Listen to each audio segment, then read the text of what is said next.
Welcome to Taste of Mexico, and amigos, today we're going to talk about this, which is Jamaica. Jamaica, like tamarindo, has become staple in Mexico. If it weren't of these trade routes that the Spanish had, we wouldn't have a lot of ingredients that are now staple and key in Mexican cuisine. Jamaica made the same journey that tamarindo did, but the origin and the story of Jamaica is way more interesting.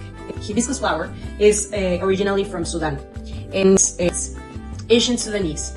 Domesticated hibiscus flower like 6,000 years ago, at least.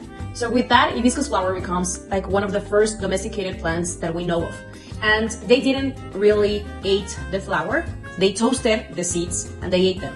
Obviously they didn't do with this precision, but the seeds provide them a lot of protein. So we know that hibiscus flower started this journey around the world. In Egypt, hibiscus flower was known as karkade, that can be translated into the pharaoh's drink. It was also associated with certain rites, and they realized that it has medicinal properties. So it was used if you had like a cold or if your throat was sore, they drank hibiscus extract. And then obviously it started like spreading out through the Mediterranean. So for the ancient Greeks and Romans, hibiscus flower was also an important plant. The name that we use today is derived from the Greek word, and the word that it is used, hibiscus. Hibiscus can be translated as marshmallow. And it is a name that pretty much all the world use, except us Mexicans, because we're very original apparently. They discovered that it also had so many other properties. It can be used for digestive problems, respiratory problems. And then when it got to India and China, it was also believed, especially in Ayurvedic medicine, that it can balance your metabolism, your temperature, your digestive system, your urinary system, the health of your hair. In China, it was used to dye the hair to make it darker. It was used also like a natural dye for clothes. So it has become very important for many cultures.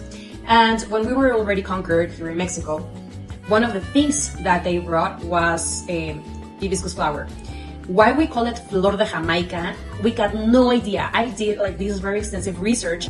Apparently the only reason that we call hibiscus flower Flor de Jamaica is because of confusion. The thing is that as soon as it got to Acapulco with the Galeon de Manila, it was quickly adopted into Mexican cuisine.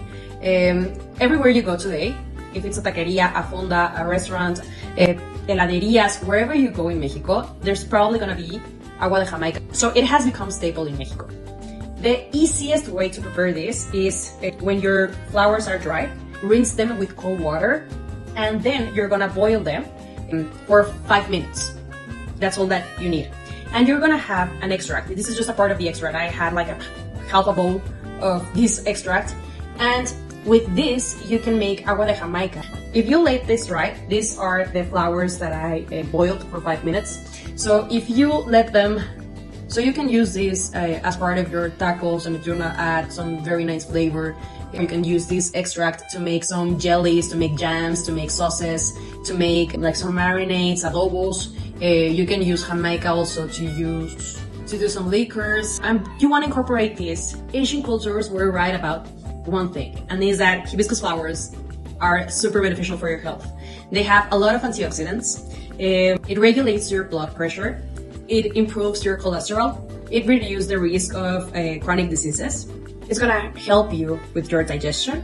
It is a mild diuretic, and it's gonna help you to eliminate toxins. And you can eat this as well. I have like a very good friend that makes chips out of the flowers that have already been boiled, and then she adds a chile piquin, and it's like the best chips that you can think of. So be Mexican, drink or eat Jamaica, and I'll see you next week with something as Mexican as Flor de Jamaica. It's not hibiscus flower, Flor de Jamaica. See you next week.